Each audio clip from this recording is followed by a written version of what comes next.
Chapter 12.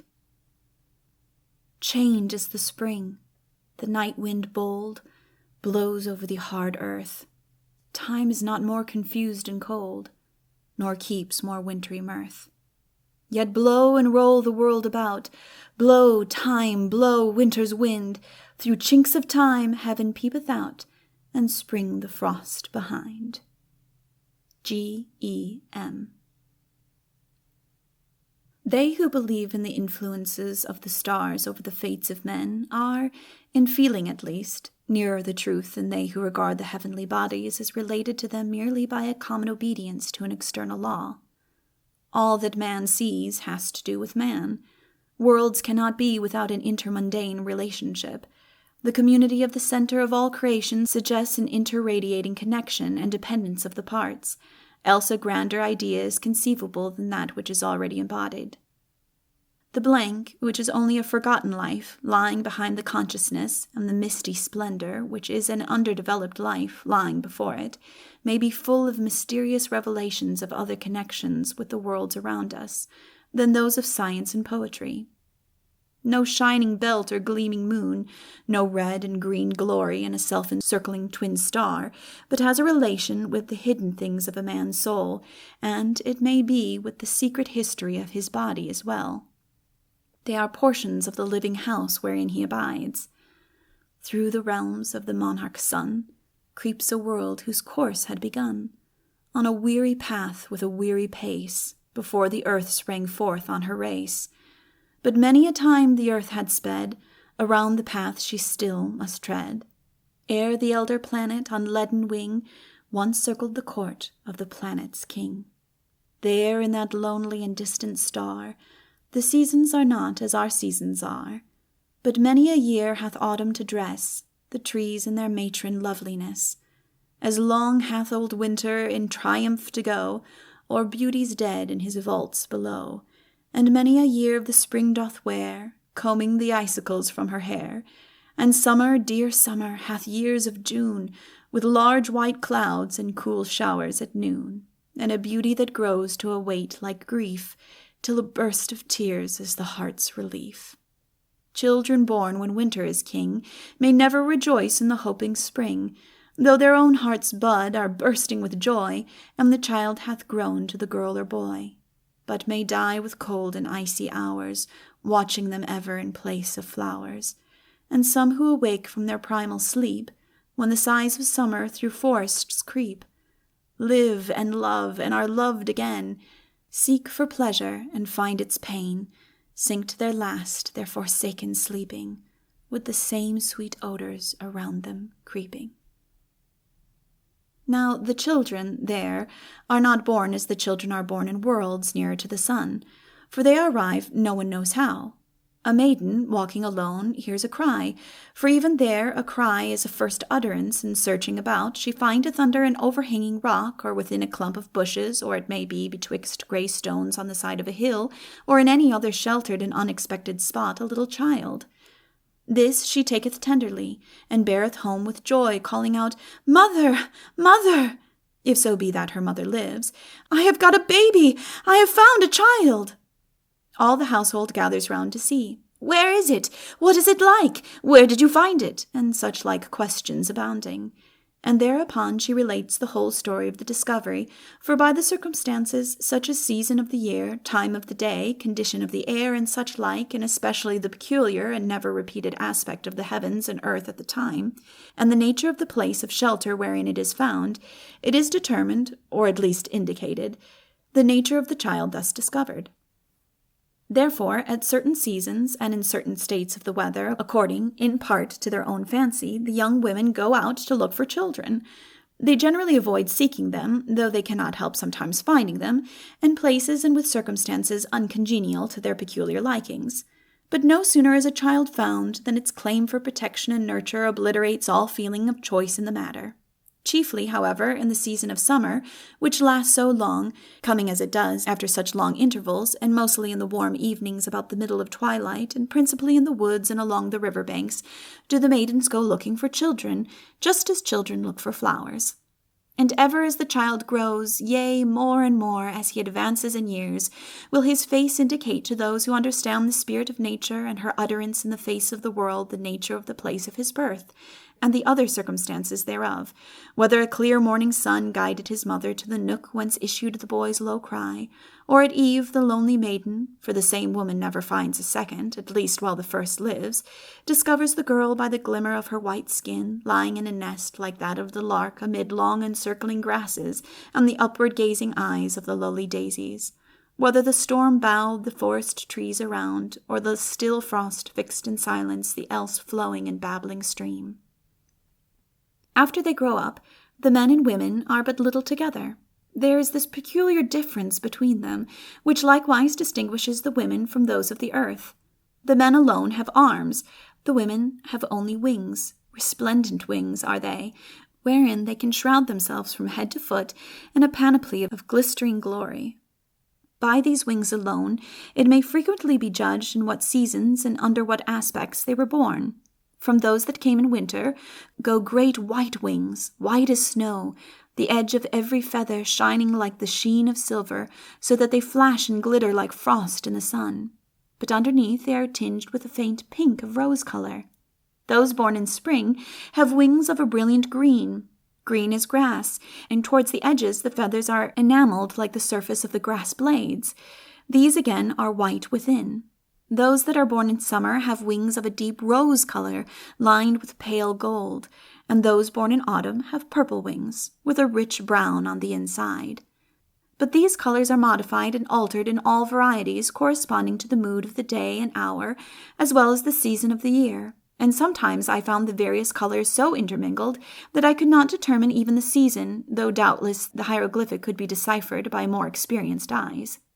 One splendor in particular, I remember, wings of a deep carmine with an inner down of warm gray around a form of brilliant whiteness. She had been found as the sun went down through a low sea fog, casting crimson along a broad sea path into a little cave on the shore, where a bathing maiden saw her lying. But though I speak of sun and fog and sea and shore, the world there is in some respects very different from the earth whereon men live. For instance, the waters reflect no forms. To the unaccustomed eye, they appear, if undisturbed, like the surface of a dark metal, only that the latter would reflect indistinctly, whereas they reflect not at all, except light which falls immediately upon them. This has a great effect in causing the landscapes to differ from those on the earth. On the stillest evening, no tall ship on the sea sends a long wavering reflection almost to the feet of him on shore. The face of no maiden brightens at its own beauty in a still forest well. The sun and moon alone make a glitter on the surface. The sea is like a sea of death, ready to engulf and never to reveal, a visible shadow of oblivion. Yet the women sport in its waters like gorgeous sea-birds. The men more rarely enter them. But on the contrary, the sky reflects everything beneath it, as if it were built of water like ours. Of course, from its concavity, there is some distortion of the reflected objects, yet wondrous combinations of form are often to be seen in the overhanging depth. And then it is not shaped so much like a round dome as the sky of the earth, but more of an egg shape, rises to a great towering height in the middle, appearing far more lofty than the other. When the stars come out at night, it shows a mighty cupola, fretted with golden fires, wherein there is room for all tempests to rush and rave. One evening in early summer, I stood with a group of men and women on a steep rock that overhung the sea. They were all questioning me about my world and the ways thereof. In making reply to one of their questions, I was compelled to say that children are not born in the earth, as with them. Upon this, I was assailed with a whole battery of inquiries, which at first I tried to avoid, but at last I was compelled, in the vaguest manner I could invent, to make some approach to the subject in question. Immediately, a dim notion of what I meant seemed to dawn in the minds of most of the women. Some of them folded their great wings all around them, as they generally do when in the least offended, and stood erect and motionless. One spread out her rosy pinions and flashed from the promontory into the gulf at its foot. A great light shone in the eyes of one maiden, who turned and walked slowly away, with her purple and white wings half dispread behind her. She was found the next morning, dead, beneath a withered tree on a bare hillside, some miles inland. They buried her where she lay, as is their custom. For before they die, they instinctively search for a spot like the place of their birth, and having found one that satisfies them, they lay down, fold their wings around them, if they be women, or cross their arms over their breasts if they are men, just as if they were going to sleep, and so sleep indeed. The sign or cause of coming death is an indescribable longing for something they know not what, which seizes them and drives them into solitude, consuming them within till the body fails. When a youth and a maiden look too deep into each other's eyes, this longing seizes and possesses them, but instead of drawing nearer to each other, they wander away, each alone, into solitary places and die of their desire. But it seems to me that thereafter they are born babes upon our earth, where, if when grown they find each other, it goes well with them. If not, it will seem to go ill. But of this I know nothing. When I told them that the women on the earth had not wings like them, but arms, they stared and said how bold and masculine they must look, not knowing that their wings, glorious as they are but underdeveloped arms. But see the power of this book that, while recounting what I can recall of its contents, I write as if myself had visited the far-off planet, learned its ways and appearances, and conversed with its men and women, and so, while writing, it seemed to me that I had. The book goes on with the story of a maiden who, born at the close of autumn and living in a long, to her endless winter, set out at last to find the regions of spring, for as in our earth the seasons are divided over the globe, it begins something like this. She watched them dying for many a day, dropping from off the old trees away, one by one, or else in a shower, crowding over the withered flower.